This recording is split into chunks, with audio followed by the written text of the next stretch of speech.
Lesson 7.4 is diversity of Greek Jewry remaining in Greece in 1944 and later deportations. 7,000 Salonican Jews hid in Athens, 400 local Greek-speaking Jews hid, 400 Greek-speaking Athenian Jews reported every week to the German Gestapo, the synagogue, and on Pesach 1944 they were arrested.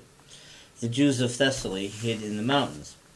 Some 3,000 Jews affiliated with the leftist partisan strongholds in Thessaly and Evia as fighters, supply staff, and were also protected in villages in the mountains. More than 800 Jews flee from Athens to Evia to Turkey on fishing boats and continued to Eretz Israel via Aleppo, Syria.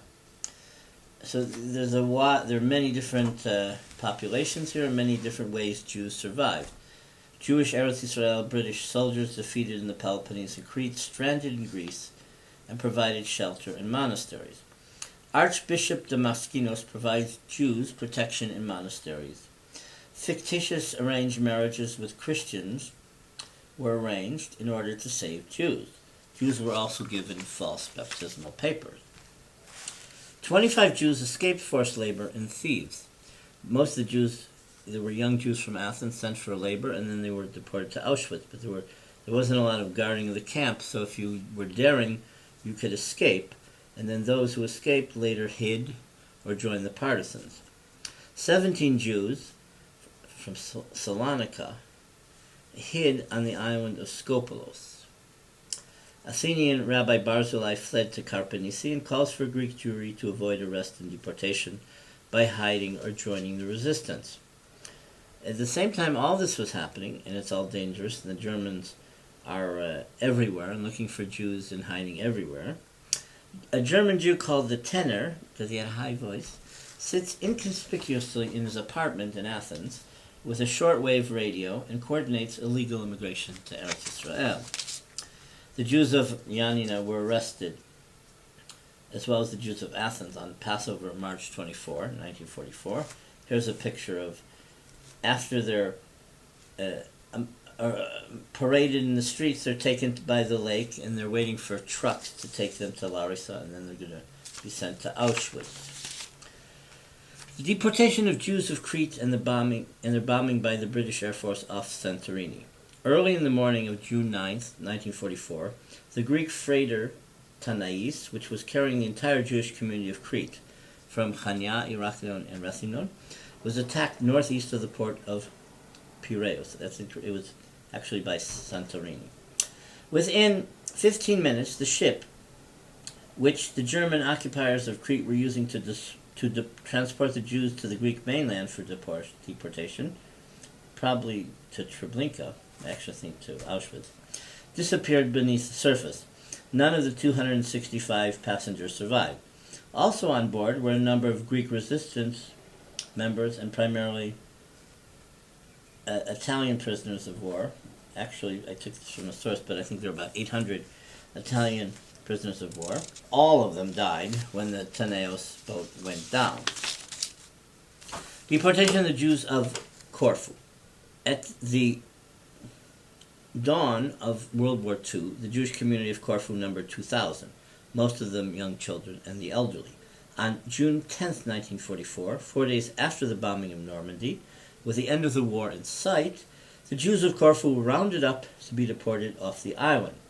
First, they were imprisoned in the old Venetian fort in dark, cramped quarters. Then they were sent off the island in small boats. Their final destination was Auschwitz-Birkenau. Of the 1,795 Jews of Corfu who were deported, only 121 survived. There was also a scene where they were waiting outside the gas chamber to be gassed, and this character, a teenager named Niso Matesias, started singing, and he was like entertaining the German guards.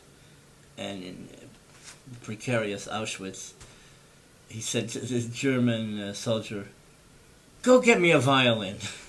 And they bring him a violin, and he starts playing and fiddling, and the Germans thought it was a concert, and then they didn't push the Jews into the gas chamber, these young men, they sent them into forced labor, and that's how this group survived. So the mayor, after, and I've talked about this before, the mayor of the island, after the war, issued a proclamation thanking the Germans for ridding the island of the Jews so that the economy of the island would revert to its rightful owners. The Jews of Rhodes and Kos were the last Jews deported in Greece.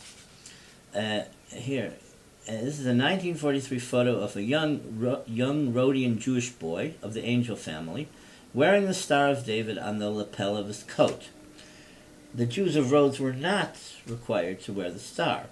For the photo, he's wearing the star as an innocent gesture of pride instead of its actual use as a symbol for persecution.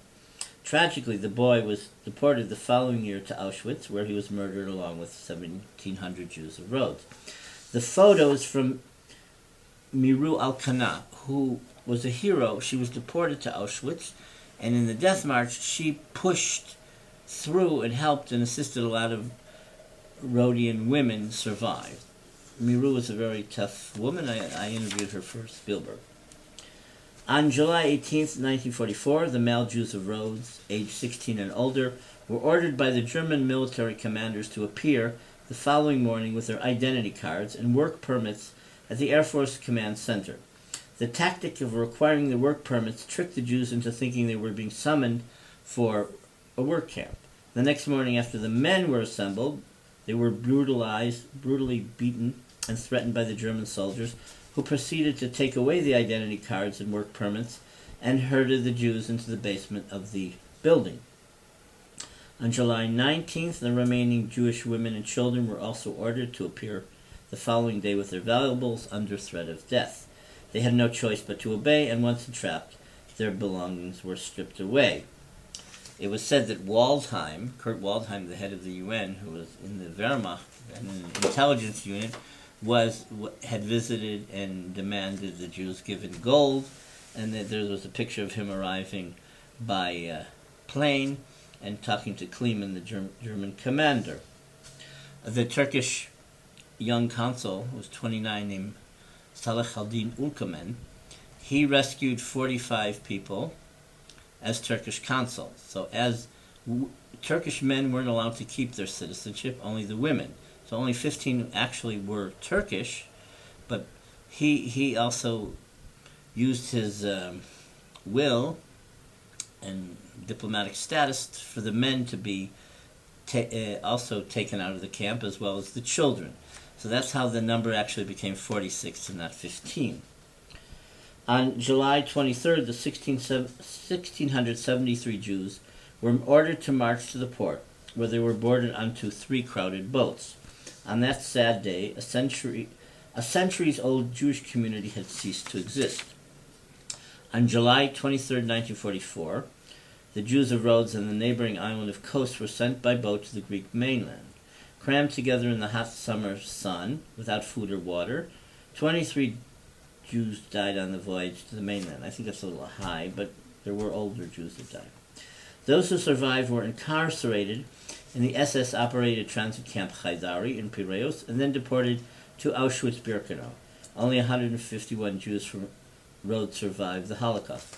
Rhodian Jewish women in the beginning also suffered shock. They were overprotected teenage girls. Unfortunately, there were also beautiful girls from Rhodes who were forced into prostitution for the Nazis, and it's a sad story, and in total there weren't that many testimonies of Jews from Rhodes, because not that many survived, and they dispersed all throughout the world, so it wasn't easy to actually locate and identify them.